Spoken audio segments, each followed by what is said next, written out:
On October 12, 1974, in the Stanford Memorial Church at approximately 11:30 p.m., Bruce Perry began arguing with his wife Arlis Kay Perry about their car's tire pressure.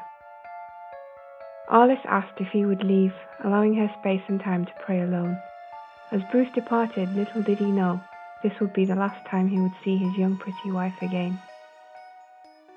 At 3 a.m. the next morning, Bruce became concerned his wife had not returned home and placed a call to the Stanford police station reporting Arliss missing. Police traced Arliss's last steps and went to the church, reporting the doors were locked and there were no signs that anyone was there. At 5:45 a.m. on October 13, 1974, Stanford police received another telephone call from the Stanford University security guard, Stephen Crawford, who himself was a former Stanford police officer. He reported that he had found a body in the church near the altar.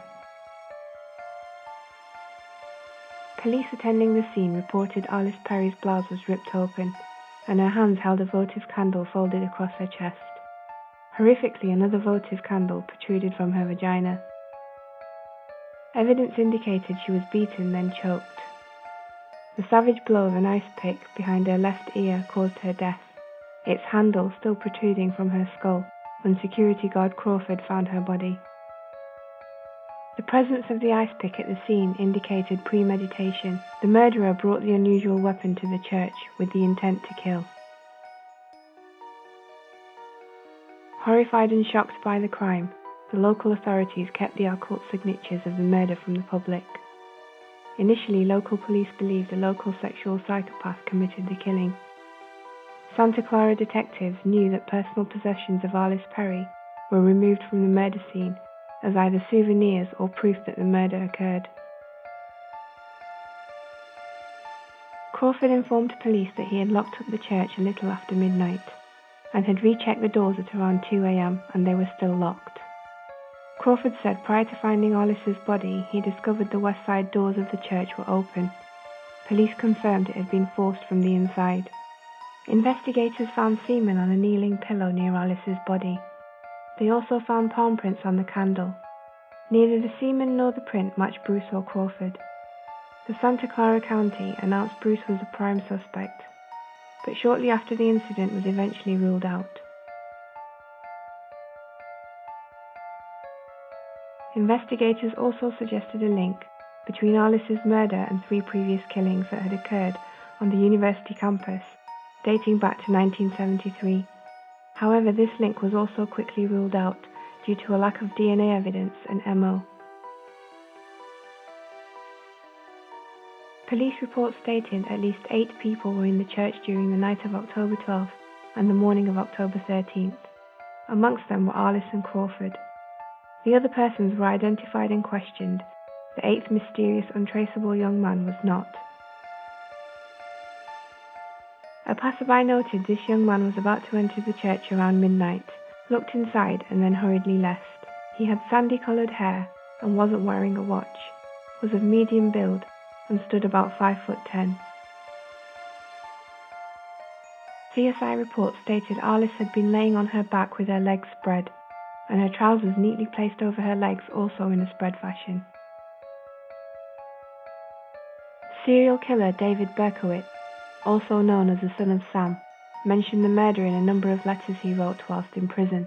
In one particular letter he wrote, "Arliss Perry, hunted, stalked and slain, followed to California, Stanford University."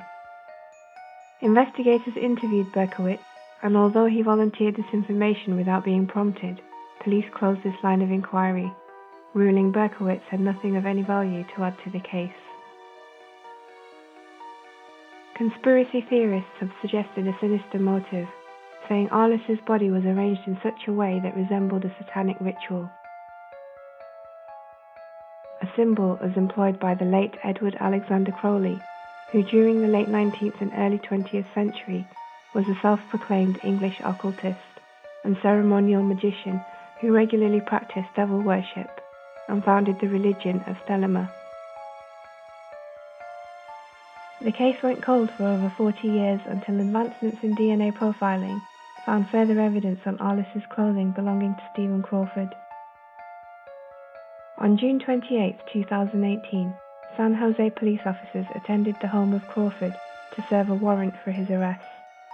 According to a statement released by the San Jose Police Department, Sheriff Laurie Smith said at a press conference on Thursday 29 June 2018, during the execution of the search warrant, Sheriff's deputies made verbal contact at a closed front door with an occupant in the apartment. As deputies made entry, they observed an adult male with a handgun, and the deputies immediately backed away. A short time later, a gunshot was heard.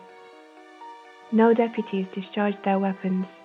Deputies eventually entered the residence and discovered an adult male with an apparent self-inflicted gunshot wound. The male was pronounced deceased at the scene. No one else was present or injured. Stephen Crawford had taken his own life. Was Crawford ultimately responsible for Arliss's cold and callous murder? The case remains unsolved.